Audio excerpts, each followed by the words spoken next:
Hi, Stephanie. Hey Amy, how are you today? I'm good. Good. So, um, I'm curious about what's going on with people when they're experiencing schizophrenia. Okay. Well, of course, I can only give you my take on it, my understanding, and my experience. And I had to actually be put through my paces myself to come to understand what I'm going to tell you today. So I always had a clue that there had to be something going on with schizophrenia. And I had a nephew, and I actually have a sister who were diagnosed with schizophrenia. And my sister, it's been a lifelong battle, very, very difficult. My son, our nephew, is actually passed now, but he lived with it for about 7 or 8 years.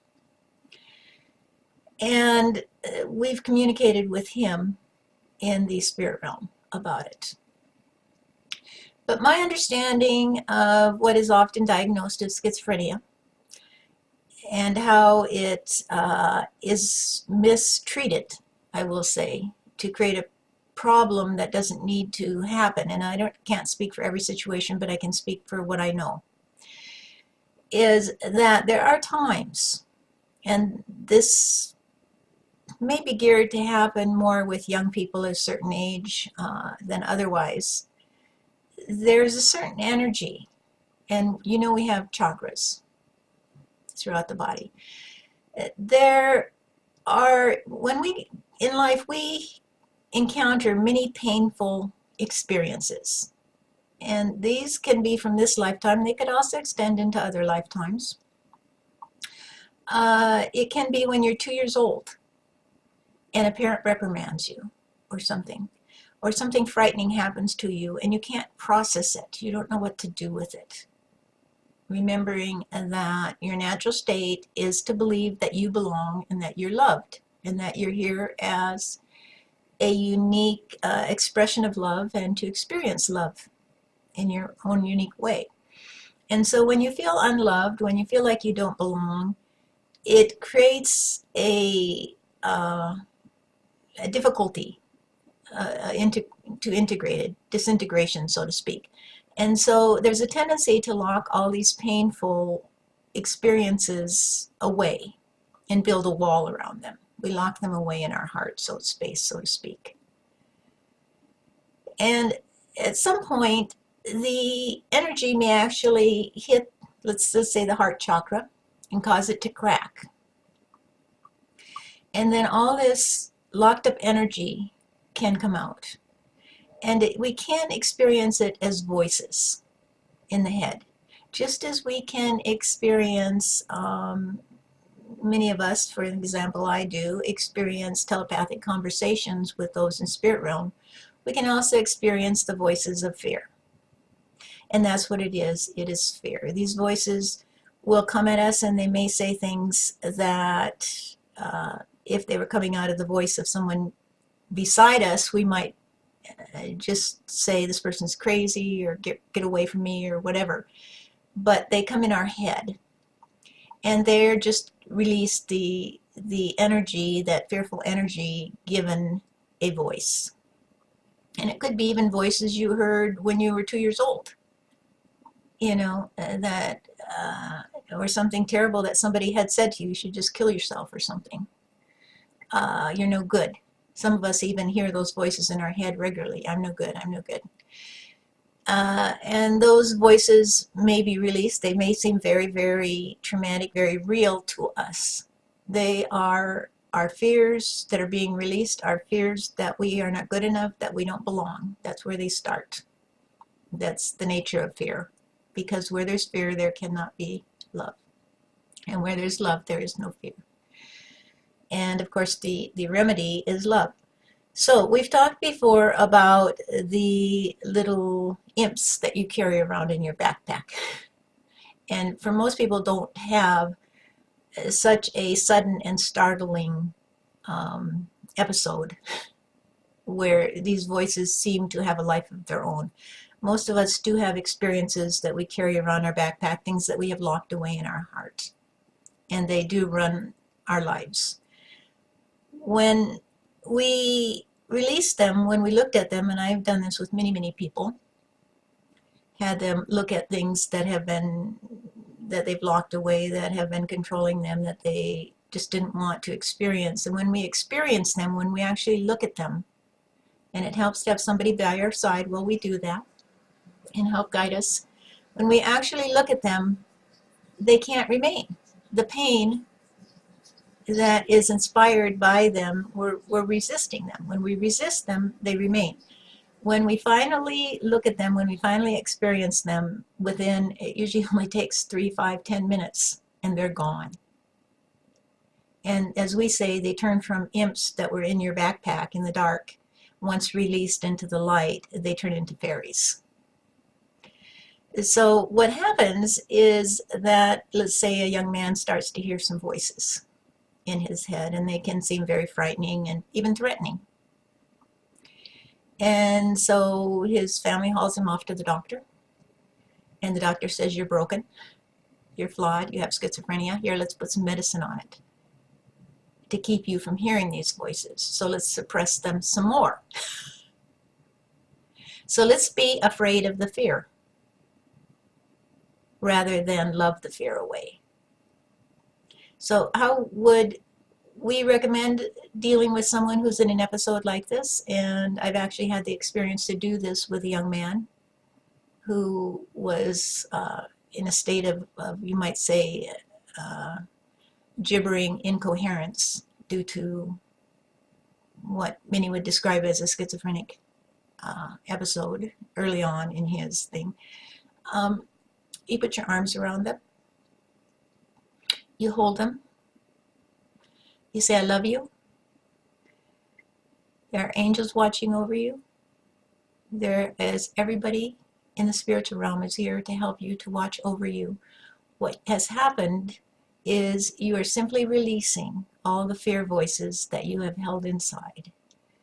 And they may sound very frightening to you, very debilitating. They may scare you.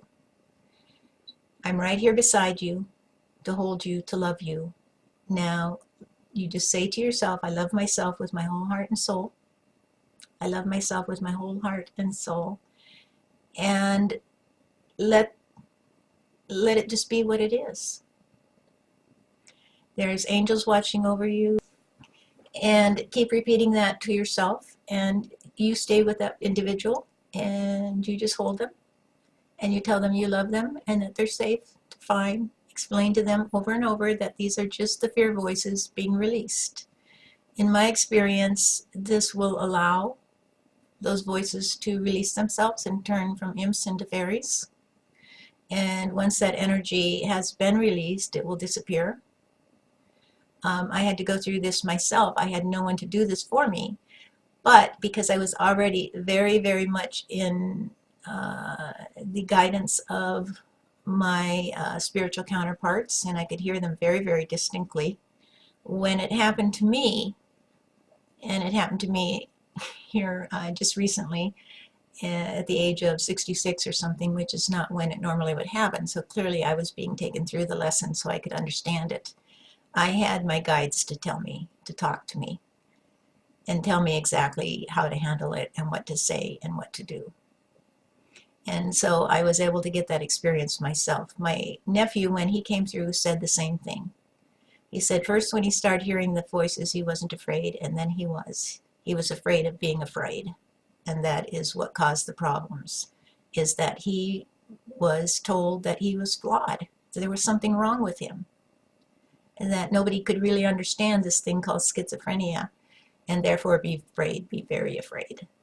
And so he resisted releasing all this fearful energy. It is just something that needs to be released. Like all pain, like everything, once you look at it, it cannot remain. It just can't. It's its nature, once it is experienced, to move on. Does this make sense to you?